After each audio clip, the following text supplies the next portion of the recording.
Hello, আসসালামু আলাইকুম। সবাই কেমন আছেন? তো সেদিন একটা শৌখিন আপুর বেলকনি দেখিয়েছিলাম। আজকে তার পারমিশনে তার হোম ট্যুর দিব। আমার সাথে ছিল নূপুর আপু। আমাদের দুজনের বাজারে একটু কাজ ছিল। কাজটা শেষ করে আমরা এখন আপুর বাসায় চলে আসছি। আপুর ফ্ল্যাটের দরজার সামনেই এরকম সুন্দর করে গাছ দিয়ে ডেকোরেশন করা। আর প্রিভিয়াস ভিডিওতে বলেছিলাম না, আপুর রুমে কুশি কাটার অনেকগুলো ম্যাট আছে, এই যে দেখাচ্ছি। আর এই যে সেই কার্টেন হোল্ডারটা সূর্যমুখীর।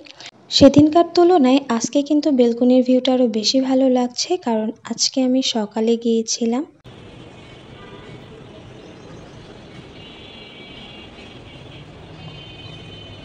রূপর দেখো অর্কিড গুলা সেই লেভেলে সুন্দর। আচ্ছা, এই গাছ সম্পর্কে একটু বলি। যদিও আমি একটা শর্ট ভিডিও আপলোড দিয়েছি এটা সম্পর্কে, তবুও আবার বলছি, এটা হলো এয়ার প্লান্ট। এটা বাতাসেই হয়, এর কোনো মিডিয়া লাগে না, জাস্ট পানি স্প্রে করলেই হয়। এটার এই স্ট্যান্ডটাও কি সুন্দর, মাশাল্লাহ, খুব ইন্টারেস্টিং একটা গাছ। যারা যারা জানেন তারা তো জানেনই, আর যারা জানেন না তাদের কাছে জিনিসটা অনেক অদ্ভুত মনে হবে। আর এই সাইডের এই সব গাছগুলোই আমার কাছে দেখলে মনে হচ্ছে প্লাস্টিকের গাছ। এদিকে আমি অর্কিডগুলো হাতে ধরে দেখছিলাম। সেদিন যে দুইটা দেখে গিয়েছি সেটা হলো আপু কেটে ফেলেছে, কারণ ফুল থাকলে গাছের হেলথ ভালো থাকে না। এর জন্য ফুল ফোটা হয়ে গেলে সেটা কেটে ফেলে দিতে হয়। তো এখানে আজকে বাগানে দুইটা অর্কিড ছিল, এই যে এই পার্পল আর হোয়াইট কালারটার উপরের ওই মিক্সড কালারটা। এইখান থেকে পুরা ফরিদপুর শহরের এত সুন্দর একটা ভিউ দেখা যায়। মাশাল্লাহ মাশাল্লাহ। এই যে আরেকটা প্লাস্টিকের গাছ, কি ভাবছেন আসলেই প্লাস্টিকের? না, এগুলো সব রিয়েল প্লান্ট। এগুলোর নামও আপু আমাকে বলেছিল। এগুলোর নাম মুখস্থ করতে গেলে আমার প্রায় 1 মাস সময় লেগে যাবে, এর জন্য আমি নামটা নাই বলি। মানুষ বলে না, ছেলে বাবু থাকলে ঘর বাড়ি গোছানো থাকে না। আপুর দুইটা ছেলে বাবু, তারপরেও ঘর বাড়িগুলো এতটা গোছানো থাকে, কারণ তারাও না তার মার মতো জিনিসটা শিখে গেছে। কোন জিনিসটা কোথায় রাখতে হবে, কিভাবে সুন্দর লাগবে, সে আবার তার খেলনা দিয়ে খেলা শেষে সেই জিনিসগুলা উঠায় রাখে। কতটা লক্ষ্মী বাচ্চা। এদিকে আমার দামরা ভাই যেই দিন ঘর গোছানো দেখে সেই দিন ওর মনে হয় অস্থির লাগে।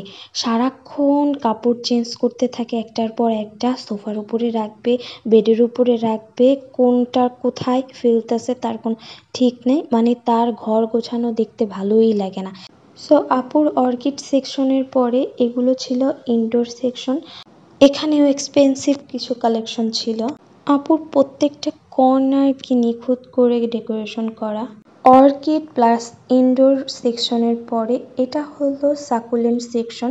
মানে এই বেলকনিতে যা আছে সব হলো ক্যাকটাস আর সাকুলেন্ট রাখা। সাকুলেন্ট প্লান্টটা জোস।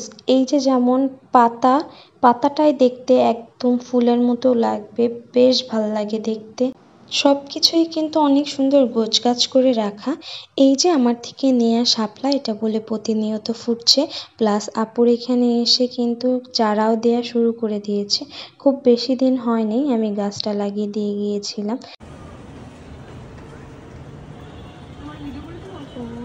না লাগবে না, সমস্যা নেই।